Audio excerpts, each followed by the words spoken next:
Matthew Henry's Commentary on the Whole Bible. An exposition, with practical observations, of the book of the prophet Jeremiah. Chapter 33. The scope of this chapter is much the same with that of the foregoing chapter, to confirm the promise of the restoration of the Jews, notwithstanding the present desolations of their country and dispersions of their people. And these promises have, both in type and tendency, a reference as far forward as to the Gospel Church, to which this second edition of the Jewish Church was at length to resign its dignities and privileges. It is here promised: 1. That the city shall be rebuilt and re-established in statu quo in its former state, verses 1 to 6. 2. That the captives, having their sins pardoned, shall be restored, verses 7 to 8. 3. That this shall redound very much to the glory of God, verse 9. 4. That the country shall have both joy and plenty, verses 10 to 14. 5. That way shall be made for the coming of the Messiah, verses 15 and 16. 6. That the house of David, the house of Levi, and the house of Israel, shall flourish again, and be established, and all three in the kingdom of Christ, a gospel ministry, and the gospel church shall continue while the world stands, verses 17 to 26. Jeremiah 33 verses 1 to 9. Observe here: 1. The date of this comfortable prophecy which God entrusted Jeremiah with. It is not exact in the time, only that it was after that in the foregoing chapter, when things were still growing worse and worse. It was the second time. God speaketh once, yet twice, for the encouragement of his people. We are not only so disobedient that we have need of precept upon precept to bring us to our duty, but so distrustful that we have need of promise upon promise to bring us to our comfort. This word, as the former, came to Jeremiah when he was in prison. Note, no confinement can deprive God's people of his presence, no locks nor bars can shut out his gracious visits, nay, oftentimes as their afflictions abound their consolations much more abound, and they have the most reviving communications of his favor when the world frowns upon them. Paul's sweetest epistles were those that bore date out of a prison. 2. The prophecy itself. A great deal of comfort is wrapped up in it for the relief of the captives, to keep them from sinking into despair. Observe: 1. Who it is that secures this comfort to them, verse 2. It is the Lord, the maker thereof, the Lord that framed it. He is the maker and former of heaven and earth, and therefore has all power in his hands. So it refers to Jeremiah's prayer, chapter 32 verse 17. He is the maker and former of Jerusalem, of Zion, built them at first, and therefore can rebuild them, built them for his own praise, and therefore will. He formed it, to establish it, and therefore it shall be established till those things be introduced which cannot be shaken, but shall remain forever. He is the maker and former of this promise. He has laid the scheme for Jerusalem's restoration, and he that has formed it will establish it. He that has made the promise will make it good, for Jehovah is his name, a God-giving being to his promises by the performance of them, and when he does this he is known by that name, Exodus 6 verse 3, a perfecting God. When the heavens and the earth were finished, then, and not till then, the Creator is called Jehovah, Genesis 2 verse 4. 2. How this comfort must be obtained and fetched in by prayer, verse 3. Call upon me, and I will answer them. The prophet, having received some intimations of this kind, must be humbly earnest with God for further discoveries of his kind intentions. He had prayed, chapter 32 verse 16, but he must pray again. Note, those that expect to receive comforts from God must continue instant in prayer. We must call upon him, and then he will answer us. Christ himself must ask, and it shall be given him, Psalm 2 verse 8. I will show thee great and mighty things, give thee a clear and full prospect of them, hidden things, which, though in part discovered already, yet thou knowest not, thou canst not understand or give credit to. Or this may refer not only to the prediction of these things which Jeremiah, if he desire it, shall be favored with, but to the performance of the things themselves which the people of God, encouraged by this prediction, must pray for. Note, promises are given, not to supersede, but to quicken and encourage prayer.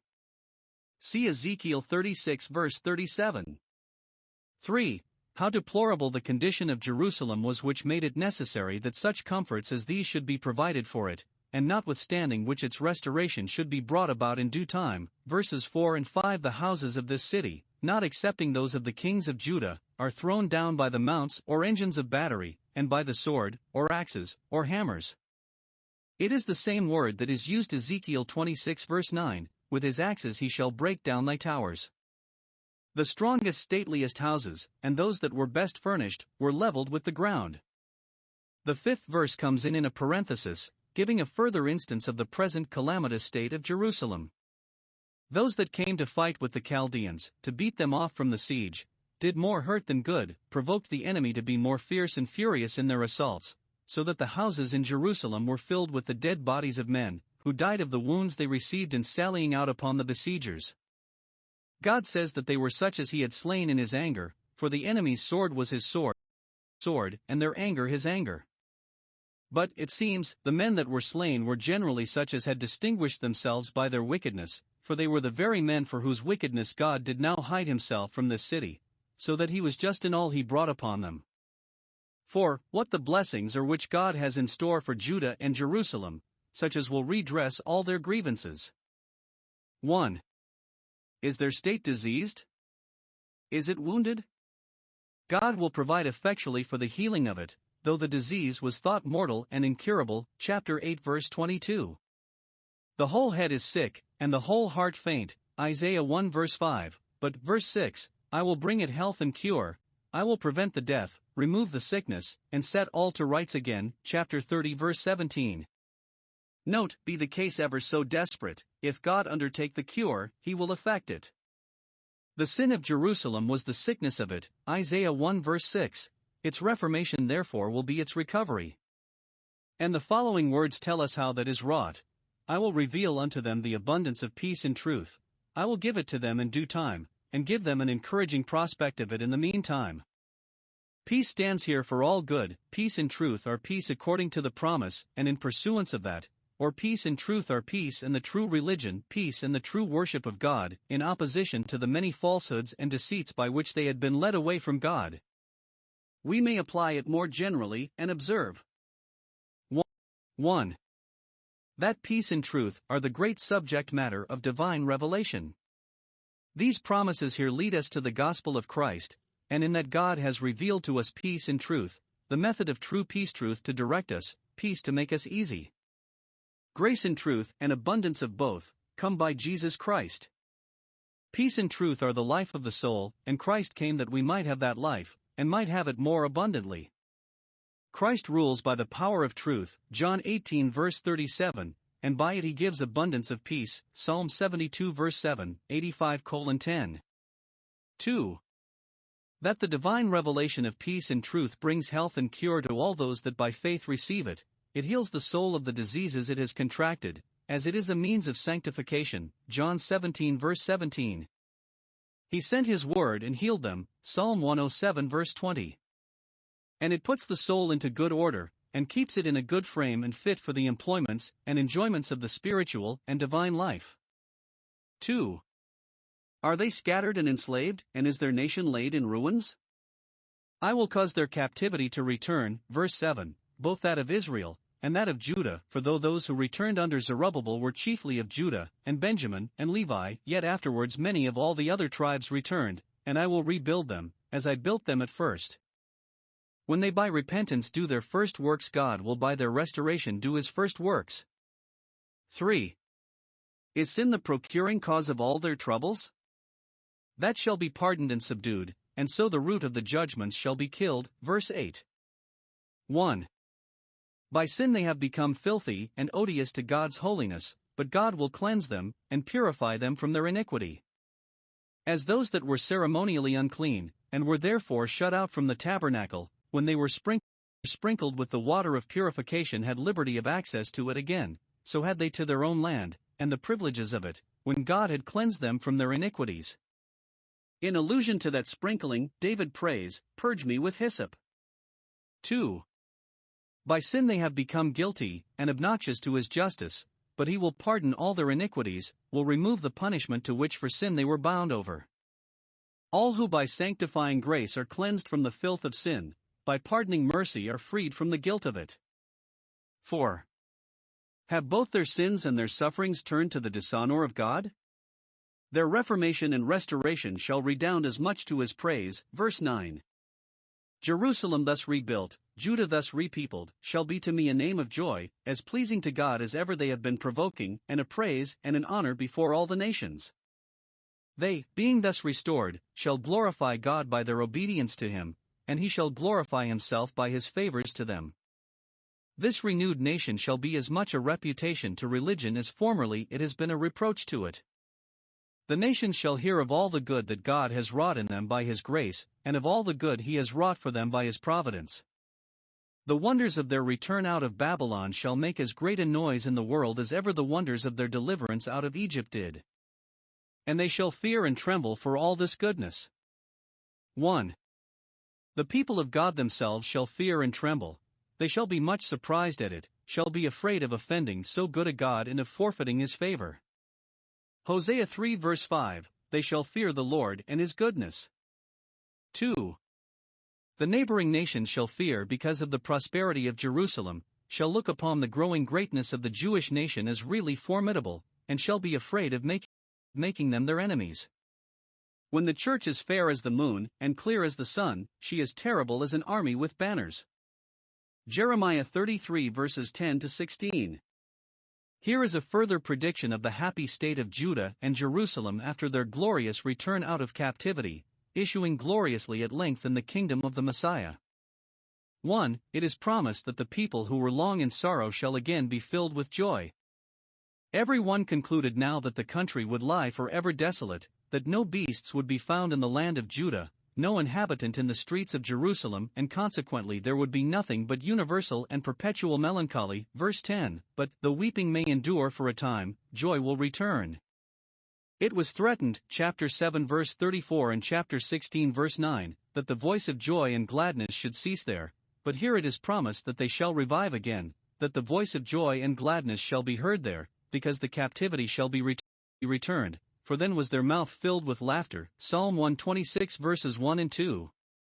1. There shall be common joy there, the voice of the bridegroom and the voice of the bride. Marriages shall again be celebrated, as formerly, with songs, which in Babylon they had laid aside, for their harps were hung on the willow trees.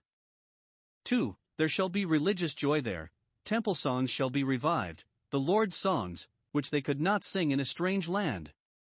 There shall be heard in their private houses, and in the cities of Judah, as well as in the temple, the voice of those that shall say, Praise the Lord of hosts. Note, nothing is more the praise and honor of a people than to have God the glory of it, the glory both of the power and of the goodness by which it is effected. They shall prize him both as the Lord of hosts, and as the God who is good, and whose mercy endures forever. This, though a song of old, yet, being sung upon this fresh occasion, will be a new song. We find this literally fulfilled at their return out of Babylon, Ezra 3 verse 11. They sang together in praising the Lord, because he is good, for his mercy endures forever. The public worship of God shall be diligently and constantly attended upon.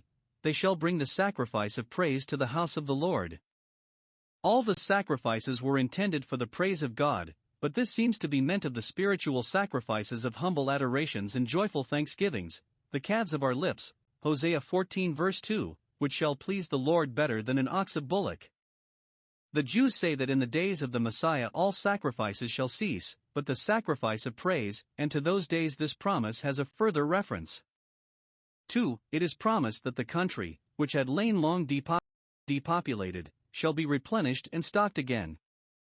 It was now desolate, without man and without beast, but after their return, the pastures shall again be clothed with flocks. Psalm 65 verse 13.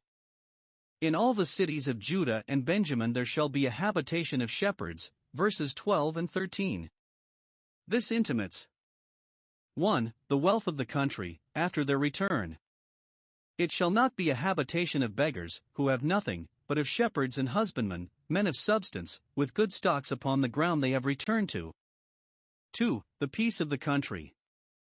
It shall not be a habitation of soldiers, not shall there be tents and barracks set up to lodge them, but there shall be shepherds, tents, for they shall hear no more the alarms of war, nor shall there be any to make even the shepherds afraid.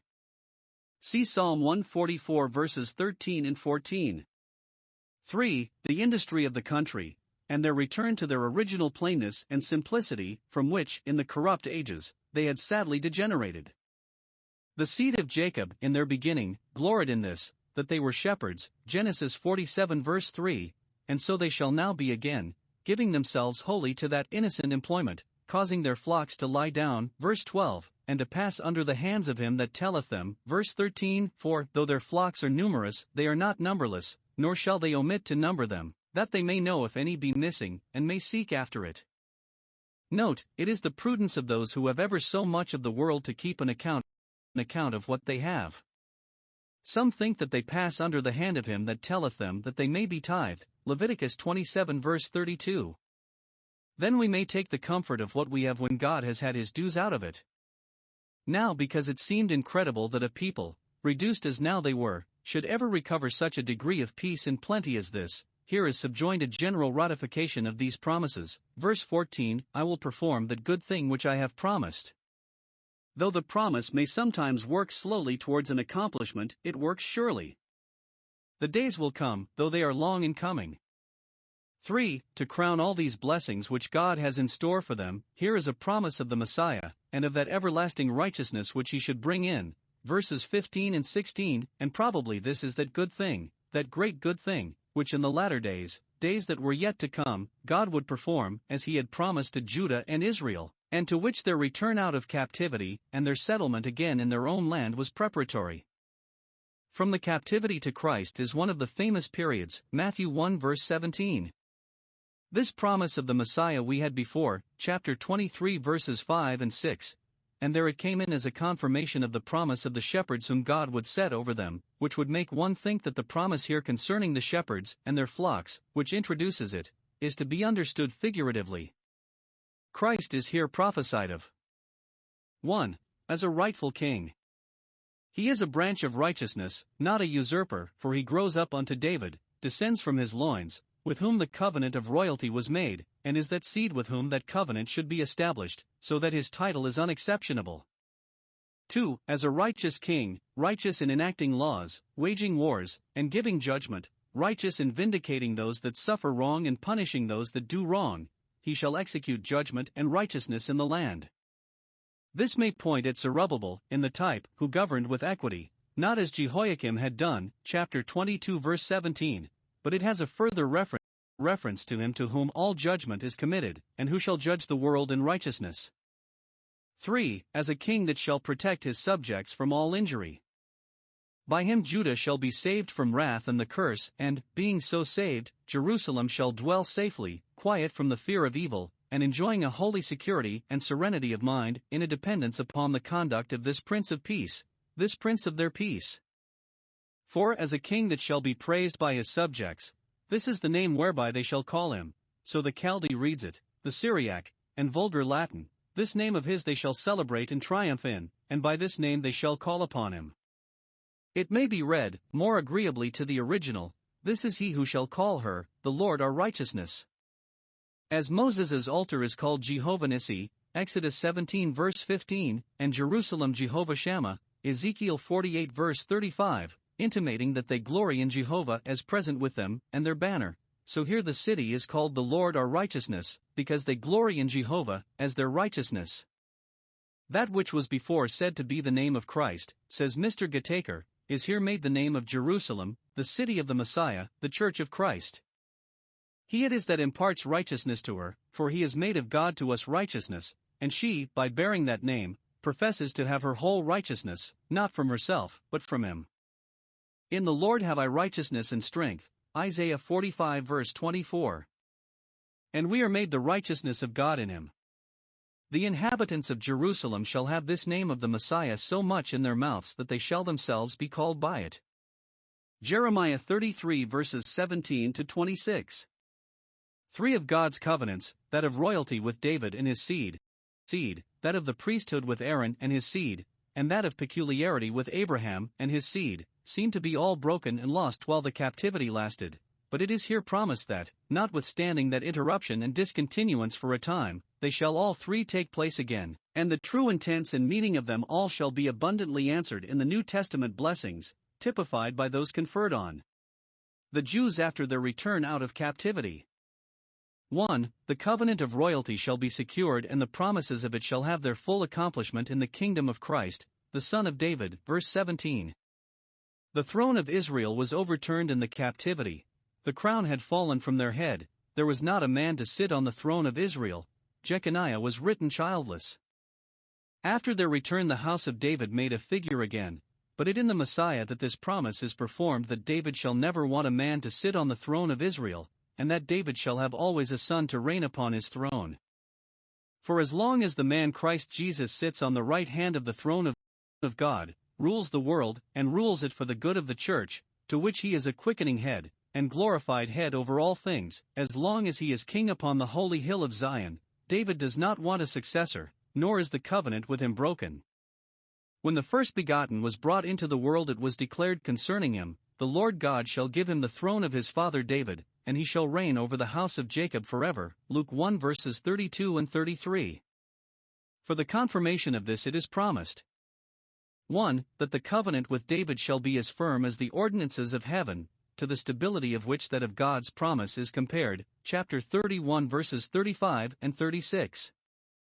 There is a covenant of nature, by which the common course of providence is settled, and on which it is founded, here called a covenant of the day and the night, verses 20 and 25, because this is one of the articles of it, that there shall be day and night in their season, according to the distinction put between them and the creation, when God divided between the light and the darkness, and established their mutual succession, and a government to each, that the sun should rule by day and the moon and stars by night. Genesis 1 verses 4 and 5, 16, which establishment was renewed after the flood. Genesis 8 verse 22, and has continued ever since. Psalm 19 verse 2. The morning and the evening have both of them their regular outgoings. Psalm 65 verse 8. The dayspring knows its place, knows its time, and keeps both. So do the shadows of the evening, and while the world stands, this course shall not be altered, this covenant shall not be broken.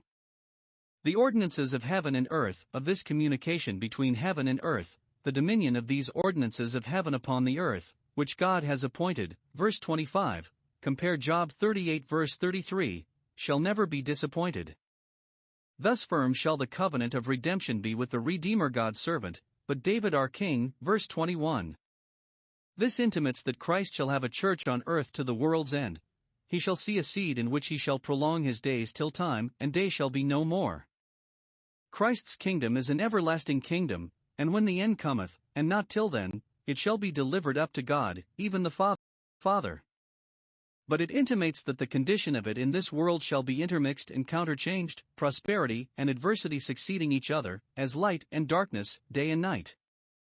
But this is plainly taught us, that, as sure as we may be that, though the sun will set tonight, it will rise again tomorrow morning, whether we live to see it or no, so sure we may be that, though the kingdom of the Redeemer in the world may for a time be clouded and eclipsed by corruptions and persecutions, yet it will shine forth again and recover its luster in the time appointed. 2. That the seed of David shall be as numerous as the host of heaven, that is, the spiritual seed of the Messiah, that shall be born to him by the efficacy of his gospel, and his Spirit working with it. From the womb of the morning he shall have the dew of their youth, to be his willing people. Psalm 110 verse 3. Christ's seed are not, as David's were, his successors, but his subjects. Yet the day is coming when they also shall reign with him. Verse 22. As the host of heaven cannot be numbered, so will I multiply the seed of David, so that there shall be no danger of the kingdoms being extinct, or extirpated, for want of heirs.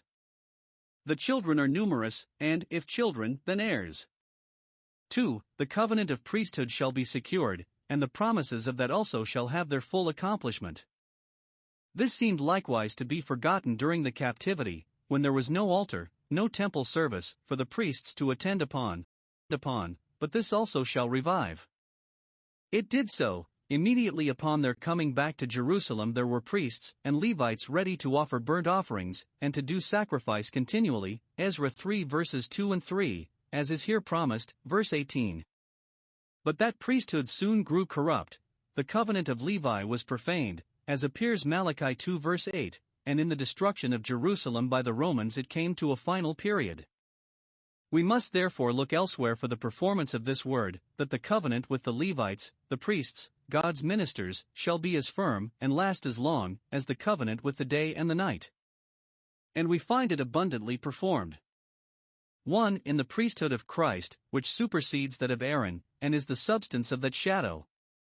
While that great high priest of our profession is always appearing in the presence of God for us, presenting the virtue of his blood by which he made atonement in the incense of his intercession, it may truly be said that the Levites do not want a man before God to offer continually, Hebrews 7 verses 3 and 17. He is a priest forever. The covenant of the priesthood is called a covenant of peace, Numbers 25 verse 12, of life and peace, Malachi 2 verse 5. Now we are sure that this covenant is not broken, nor in the least weakened, while Jesus Christ is himself our life and our peace. This covenant of priesthood is here again and again joined with that of royalty, for Christ is a priest upon his throne, as Melchizedek. 2. In a settled gospel ministry. While there are faithful ministers to preside in religious assemblies, and to offer up the spiritual sacrifices of prayer and praise, the priests, the Levites, do not want successors, and such as have obtained a more excellent ministry. The apostle makes those that preach the gospel to come in the room of those that served at the altar, 1 Corinthians 9 verses 13 and 14. 3. In all true believers, who are a holy priesthood, a royal priesthood, 1 Peter 2 verses 5 and 9, who are made to our God kings and priests, Revelation 1 verse 6, they offer up spiritual sacrifices, acceptable to God, and themselves, in the first place, living sacrifices. Of these Levites this promise must be understood, verse 22, that they shall be as numerous as the sand of the sea, the same that is promised concerning Israel in general, Genesis 22 verse 17, for all God's spiritual Israel are spiritual priests, Revelation 5 verses 9 and 10, 7:9, 15. 3. The covenant of peculiarity likewise shall be secured, and the promises of that covenant shall have their full accomplishment in the gospel Israel. Observe 1. How this covenant was looked upon as broken during the captivity, verse 24.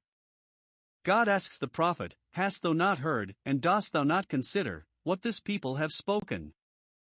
Either the enemies of Israel, who triumphed in the extirpation of a people that had made such a noise in the world, or the unbelieving Israelites themselves, this people among whom thou dwellest, they have broken covenant with God, and then quarrel with him as if he had not dealt faithfully with them.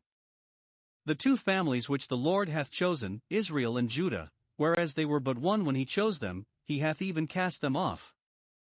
Thus have they despised my people, that is, despised the privilege of being my people, as if it were a privilege of no value at all. The neighboring nations despised them as now no more a nation, but the ruins of a nation, and looked upon all their honor as laid in the dust. But 2. See how firm the covenant stands notwithstanding, as firm as that with day and night. Sooner will God suffer day and night to cease than he will cast away the seed of Jacob. This cannot refer to the seed of Jacob according to the flesh, for they are cast away, but to the Christian church, in which all these promises were to be lodged, as appears by the Apostles' Discourse, Romans 11 verse 1, etc. Christ is that seed of David that is to be perpetual dictator to the seed of Abraham, Isaac, and Jacob, and, as this people shall never want such a king, so this king shall never want such a people. Christianity shall continue in the dominion of Christ, and the subjection of Christians to him, till day and night come to an end. And, as a pledge of this, that promise is again repeated, I will cause their captivity to return, and, having brought them back, I will have mercy on them. To whom this promise refers appears Galatians 6 verse 16, where all that walk according to the gospel rule are made to be the Israel of God, on whom peace and mercy shall be.